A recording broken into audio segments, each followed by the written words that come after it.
26장. 예수님께서 이 모든 말씀을 마치셨을 때입니다. 예수님께서 제자들에게 말씀하셨습니다. 너희도 알다시피 이틀 뒤가 유월절이다. 그때 인자는 넘겨져 십자가에서 죽을 것이다. 그때 대제사장과 장로들이 가야바라고 하는 대제사장 공관에 모였습니다. 그들은 조용히 예수님을 잡아 죽일 계획을 세웠습니다. 그러나 그들은 명절 기간에는 안 돼. 사람들 사이에 폭동이 일어날 수 있으니까 라고 말했습니다. 예수님께서 베다니에서 문둥병에 걸렸던 시몬의 집에 계셨을 때입니다. 한 여자가 비싼 향유 한 병을 가지고 와 식사하고 계시는 예수님의 머리에 이 향유를 부었습니다. 이 광경을 본 제자들이 화를 냈습니다. 왜 이 값비싼 향유를 낭비하는 것이요? 그것을 비싼 값에 팔아서 가난한 사람들에게 줄 수도 있었을 텐데. 예수님께서 이것을 아시고 말씀하셨습니다. 왜 이 여자를 괴롭히느냐? 그는 나에게 좋은 일을 하였다. 가난한 사람들은 항상 너희 가운데 있을 것이다. 그러나 나는 너희와 항상 함께 있지 않을 것이다. 이 여자는 내 몸에 향유를 부어 내 장례를 준비한 것이다. 내가 진정으로 너희에게 말한다. 온 세상에 복음이 전해지는 곳마다 이 여자가 한 일도 전해져 그를 기억할 것이다. 그때 12제자 가운데 한 명인 가룟 출신의 유다가 대제사장들에게 갔습니다. 가룟 유다가 말했습니다. 내가 예수를 당신들에게 넘기면 나에게 얼마를 주겠소? 제사장들은 유다에게 은 30개를 주었습니다. 그 후로부터 유다는 예수님을 넘길 기회를 노렸습니다. 무교절의 첫 번째 날에 제자들이 예수님께 와서 말했습니다. 유월절 음식을 어디에다 준비할까요? 예수님께서 대답하셨습니다. 성 안에 들어가 한 사람에게 이렇게 말하여라. 선생님께서 때가 가까웠으니 당신 집에서 제자들과 함께 유월절을 보내겠다고 말씀하십니다. 제자들이 예수님께서 말씀하신 대로 행하여 유월절을 준비하였습니다. 그날 저녁에 예수님께서 12명의 제자들과 함께 음식을 드시기 위해 앉으셨습니다. 모두들 식사를 하고 있을 때 예수님께서 말씀하셨습니다. 내가 너희에게 진정으로 말한다. 너희 중에 하나가 나를 배반할 것이다. 제자들은 매우 슬퍼하며 한 사람씩 예수님께 묻기 시작했습니다. 주님, 제가 그 사람은 아니지요. 예수님께서 대답하셨습니다. 나와 함께 그릇에 손을 넣는 자가 나를 배반할 것이다. 성경에 쓰여진 대로 인자는 떠나갈 것이다. 그러나 인자를 넘겨주는 그 사람에게는 화가 있다. 차라리 태어나지 않았더라면 자신에게 더 좋았을 것이다. 예수님을 배반한 유다가 예수님께 말했습니다. 선생님이여, 설마 제가 그 사람입니까? 예수님께서 그에게 네가 말했다 하고 대답하셨습니다. 식사 때 예수님께서는 빵을 들어 감사기도를 드리시고 그것을 떼어 제자들에게 주시며 말씀하셨습니다. 받아 먹어라. 이것은 내 몸이다. 또한 예수님께서 잔을 들어 감사드리신 후 그것을 제자들에게 주시며 말씀하셨습니다. 너희 모두 이것을 마셔라. 이것은 죄를 용서하기 위하여 많은 사람들을 위해 붓는 나의 피, 곧 언약의 피이다.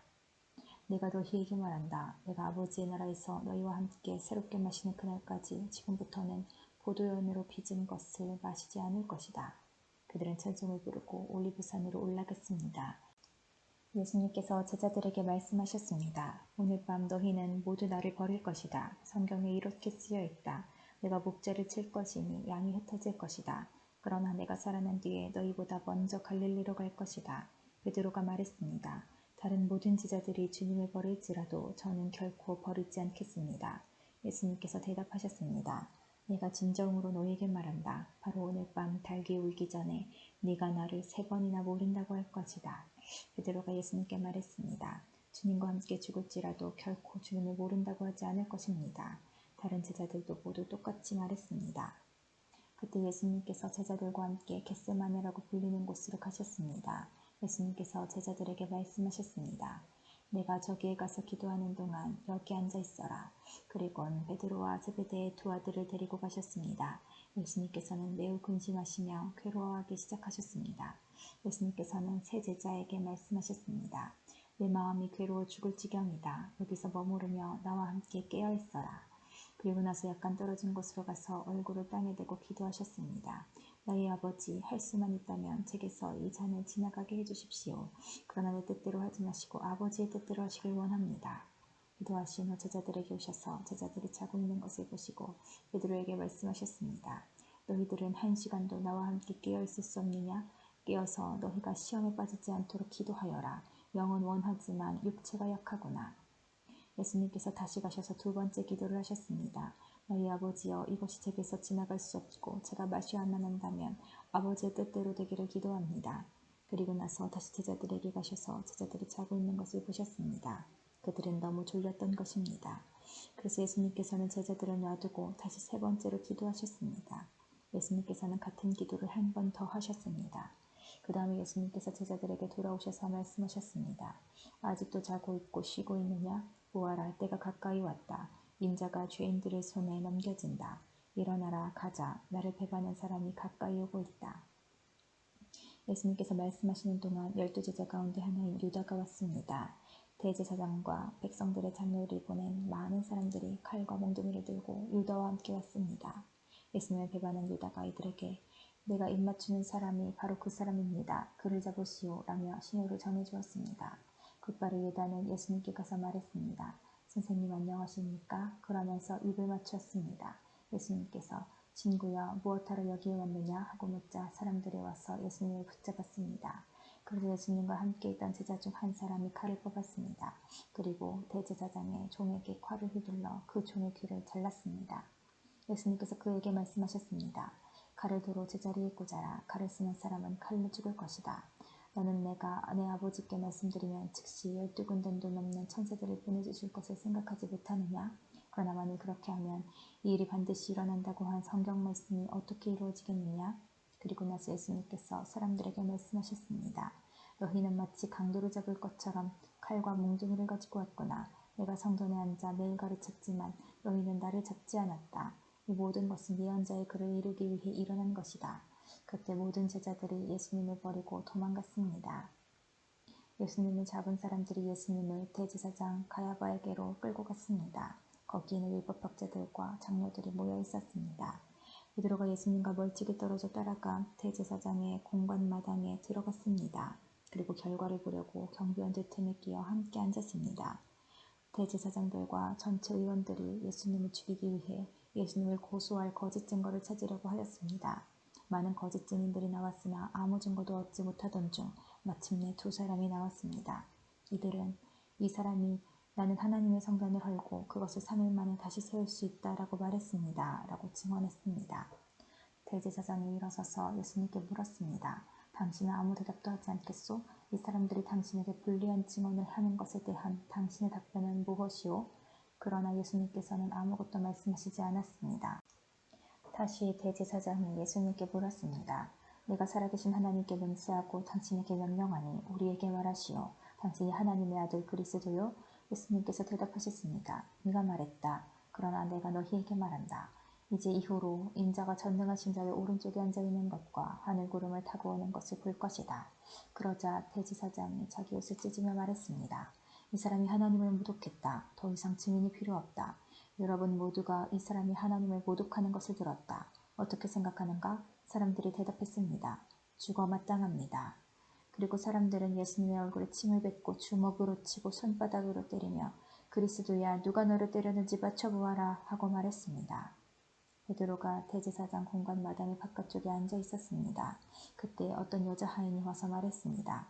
당신도 갈릴리 사람 예수와 함께 있었지요? 그러자 베드로는 당신이 무슨 말을 하는지 모르겠소 라며 모든 사람들 앞에서 그렇지 않다고 말했습니다. 베드로가 대문 있는 데로 나가자 다른 여자 하인이 거기 있던 사람들에게 말했습니다. 이 사람은 나사렛 예수와 함께 있던 사람이에요. 또다시 베드로는 나는 그 사람을 모릅니다 라고 맹세를 하며 그렇지 않다고 말했습니다. 잠시 후 서 있던 어떤 사람들이 베드로에게 가서 말했습니다. 분명히 너는 그들과 한패다. 내 말씨를 보니 틀림없다. 그러자 베드로는 저주를 하며 맹세했습니다.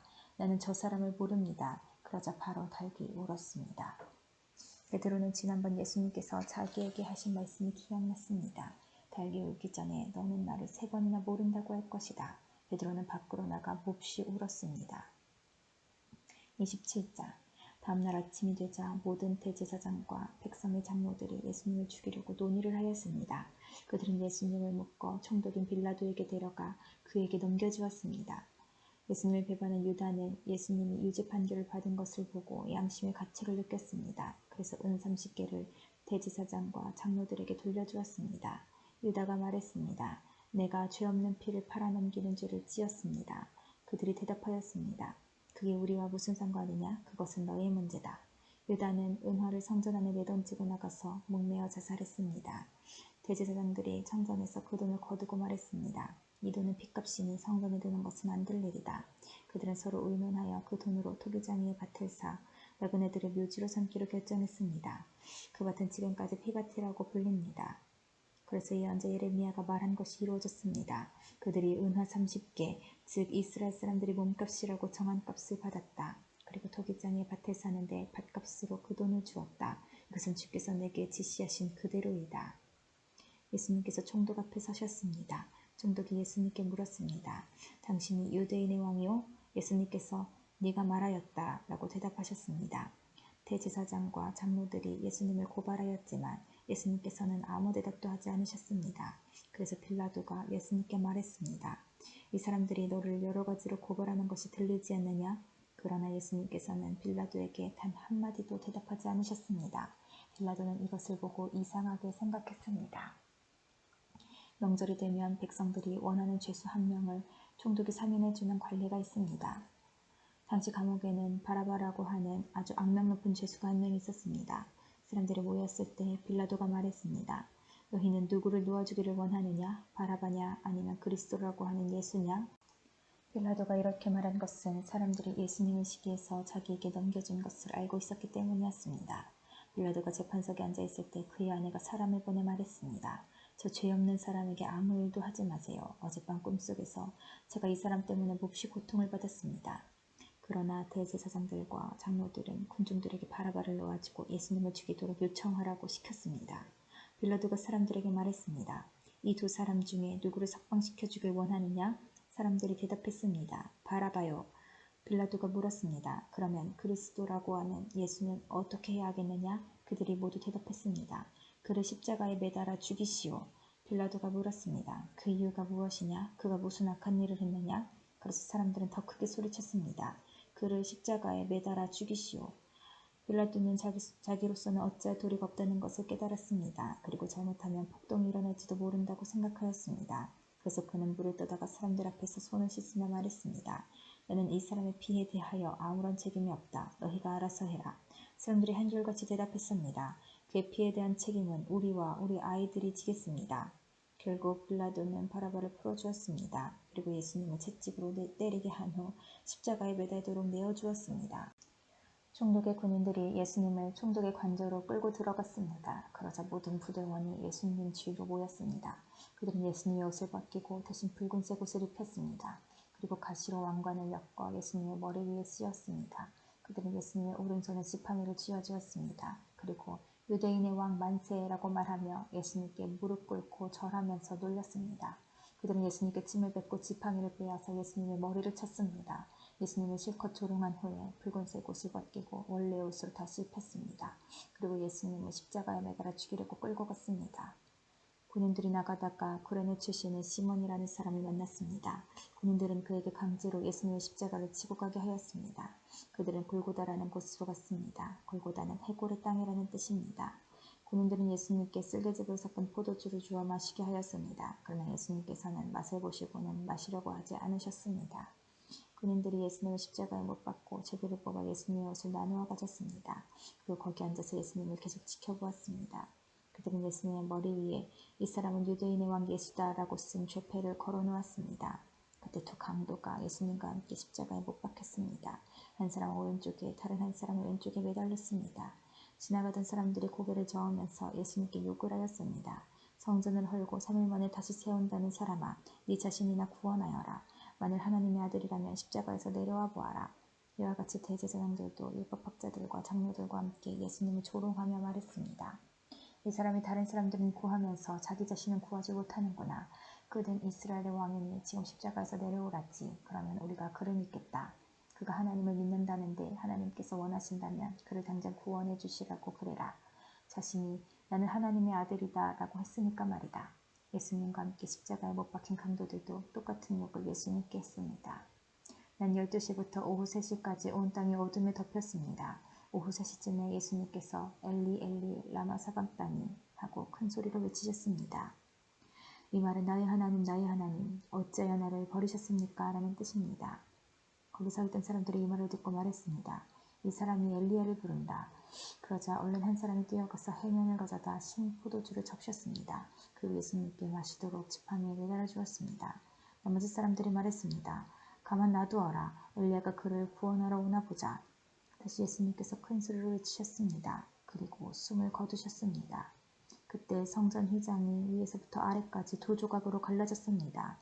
땅이 흔들리고 바위들이 쪼개졌으며 무덤이 열리고 잠자던 많은 성도들의 몸이 다시 살아났습니다. 예수님께서 부활하신 후 그들은 무덤에서 나와 거룩한 성으로 들어가서 많은 사람들에게 나타나 보였습니다. 예수님을 지키던 백부장과 병사들이 지진과 일어난 모든 일들을 보고 매우 놀라면서 말했습니다. 이 사람은 정말로 하나님의 아들이었다. 많은 여자들이 멀리 떨어진 곳에서 이를 지켜보고 있었습니다. 이들은 갈릴리에서부터 예수님을 섬기려고 따라온 사람들이었습니다. 그 중에는 막달라 마리아와 야고보와 요셉의 어머니 마리아 그리고 세베대의 아들들의 어머니가 있었습니다. 그날 저녁에 요셉이라는 아리마대 출신의 한 부자가 왔습니다. 그도 역시 예수님의 제자였습니다. 요셉은 빌라도에게 가서 예수님의 시신을 달라고 요청했습니다. 그러자 빌라도는 요셉에게 넘겨주라고 군인들에게 명령하였습니다. 요셉은 그 시체를 가져다가 깨끗한 천으로 둘렀습니다. 그리고 바위를 뚫어 만든 자신의 새 무덤에 예수님의 시신을 모셨습니다. 그는 큰 돌을 굴려 무덤의 입구를 막고 돌아갔습니다. 막달라 마리아와 다른 마리아가 무덤 맞은편에 앉아 있었습니다. 이튿날 곧 준비일이 지난 후에 대제사장들과 바리새파 사람들이 빌라도에게 왔습니다. 그들은 말했습니다. 각하 그 거짓말쟁이가 살아있을 때 내가 3일 뒤에 살아날 것이다 라고 한 말이 기억납니다. 그러니 명령을 내리셔서 3일째 되는 날까지 그 무덤을 꼭 지키게 하십시오. 그 제자들이 와서 시체를 훔쳐간 후 사람들에게 그가 다시 살아났다고 할 수도 있습니다. 그러면 이번 속임수는 처음 것보다 더 나쁜 결과를 가져올 것입니다. 빌라도가 말했습니다. 경비병들을 데리고 가서 당신들이 할 수 있는 대로 무덤을 지키시오. 그렇게 해서 그들은 무덤에 가서 돌을 봉인하고 경비병들을 시켜 입구를 지키게 하였습니다. 28장 안식일 다음 날, 즉 한 주의 첫날 동틀 무렵에 막달라 마리아와 다른 마리아가 무덤을 보러 갔습니다. 그때 강한 지진이 일어나고 하나님의 천사가 하늘에서 내려왔습니다.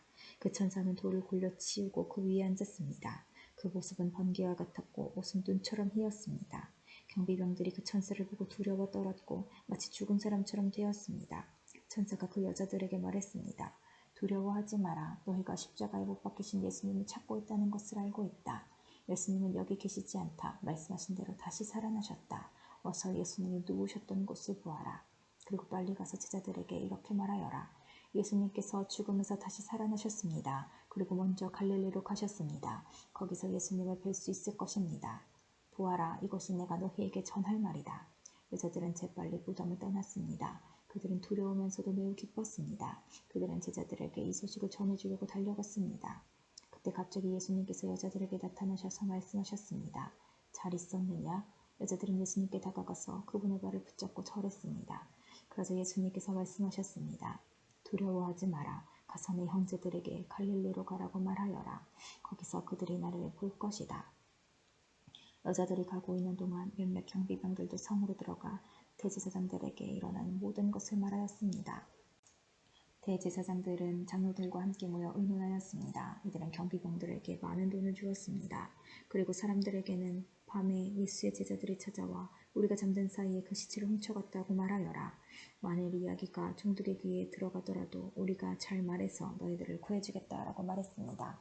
돈을 받은 경비병들은 그들이 시킨 대로 했습니다. 그래서 이런 소문이 유대인들 사이에 널리 퍼지게 되었고 오늘날까지 그렇게들 알고 있습니다. 11명의 제자들이 갈릴리로 가서 예수님께서 지시하신 산에 이르렀습니다. 그들은 예수님을 뵙고 절을 했습니다. 그러나 몇 명은 의심하기도 했습니다. 예수님께서 오셔서 말씀하셨습니다. 하늘과 땅의 모든 권세가 내게 주어졌다. 그러므로 너희는 가서 모든 민족을 제자로 삼아라. 아버지와 아들과 성령의 이름으로 세례를 주어라. 내가 너희에게 말한 모든 것을 지키도록 가르쳐라. 보아라, 내가 너희와 세상 끝날까지 항상 함께 있겠다.